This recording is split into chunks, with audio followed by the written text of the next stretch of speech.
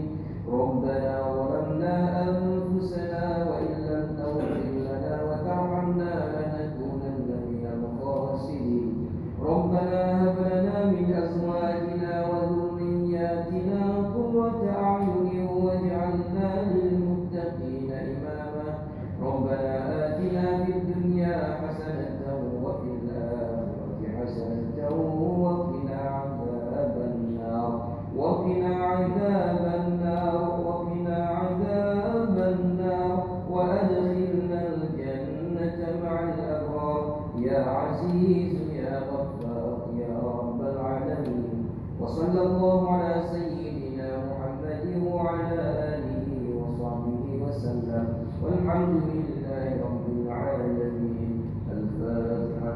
وإلى أرواح والدينا ومعلمينا وذوي الحقوق علينا أجمعين. أعوذ بالله من الشيطان الرجيم. بسم الله الرحمن الرحيم. الحمد لله رب العالمين الرحمن الرحيم مالك يوم الدين. إياك نعبد وإياك نستعين. اهدنا الصراط المستقيم صراط الذين أنعمت عليهم غير المغضوب عليهم ولا الضالين. آمين آمين آمين. بسم الله الرحمن الرحيم. اللهم بحق الفاتحة وسر الفاتحة يا فارج الهم يا كاشف الغم يا من لعباده يغفر ويرحم.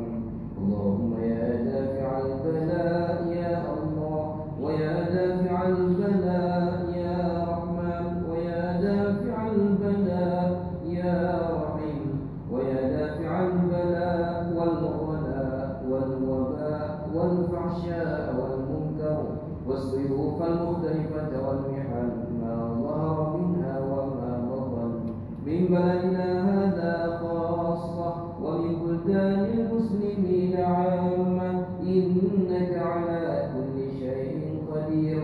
اللهم إنا نسألك علما نافعا ورزقا طيبا وعملا متقبلا. دعوهم فيها سبحانك اللهم وتحيتهم فيها سلام وآخر دعواهم الحمد لله رب العالمين. تقبل الله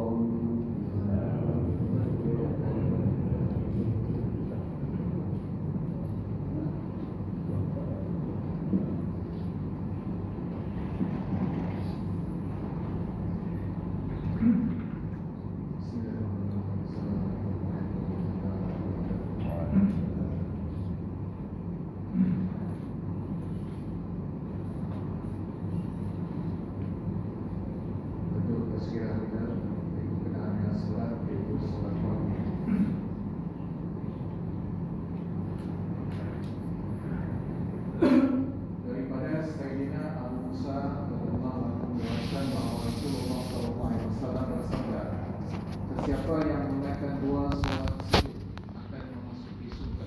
Hadis daripada Bukhari. Keterangan maksud daripada solat sujud ialah solat subuh dan asar. Solat subuh ditunaikan pada waktu akhir sujud, sementara solat asar ditunaikan pada masa permulaan sujud. Kedua-dua solat ini disebut secara khusus kerana susah untuk tunaikan solat subuh disebabkan mengantuk, dan susah untuk tunaikan solat asar kerana sibuk dengan urusan kerja. Oleh itu, sesiapa yang dapat mengambil berat terhadap kedua-dua solat ini pasti akan dapat menunaikan 3 solat yang baik. Daripada Sayyidina Uwaibah radhiyallahu anhu melewatkan bahawa Rasulullah SAW bersabda, sekali-kali tidak akan masuk neraka seseorang yang menunaikan solat sebelum terbit matahari dan sebelum terbenam matahari, yakni solat subuh dan solat asar. Hadis riwayat Muslim. Dan hadis yang ketiga daripada Sayyidina Abu Zar radhiyallahu anhu berkata bahawa Rasulullah SAW bersabda, sesiapa yang selepas solat subuh dan dalam 1 lewat selepas solat asar dalam keadaan dia masih duduk bertimpuk, yang ini sebagaimana dia duduk dalam solat, dan sebelum dia berkata-kata, dia mengucapkan kalimah ini 10 kali, maka pasti akan ditulis baginya 10 hasanah, dihapuskan 10 dosa, dan dinaikkan untuknya 10 derajat. Serta sepanjang siang itu dia terpelihara daripada setiap perkara yang tidak disenangi, dan kalimah ini memeliharanya daripada syaitan, dan tidak ada mana-mana perbuatan yang boleh menyebabkan kemusnahannya kecuali syirik. Dalam satu riwayat lain ada kenyataan bahawa balasan setiap kali kalimah ini dibaca, seseorang akan mendapat pahala memerdekakan seorang hamba. Sesiapa yang mengucapkan kalimah ini setelah selesai solat asar pun akan mendapat balasan yang sama pada malamnya, sebagaimana balasan yang diberikan kerana menyebut kalimah ini selepas solat subuh untuk sepanjang siang, yakni dia terpelihara sepanjang malam daripada setiap perkara yang tidak disenangi, dan kalimah itu memeliharanya daripada syaitan, dan tidak ada mana-mana perbuatan yang boleh menyebabkan kemusnahannya kecuali syirik. Kalimah-kalimah itu ialah la ilaha illallah wahdahu la syarikalah, lahul mulku wa lahul hamdu wa yuhyi wa yumiit wa huwa ala kulli syai'in qadir. Yang kira-kira bermaksud tidak ada Tuhan yang layak disembah melainkan Allah Subhanahu wa taala yang Maha Esa, lagi tidak ada sebarang sekutu baginya. Miliknya ialah kerajaan di dunia dan di akhirat, dan miliknya segala pujian. Dia menghidupkan dan dia mematikan segala kebaikan ada dalam genggamannya, dan dia Maha berkuasa atas segala sesuatu. Dalam satu riwayat hadis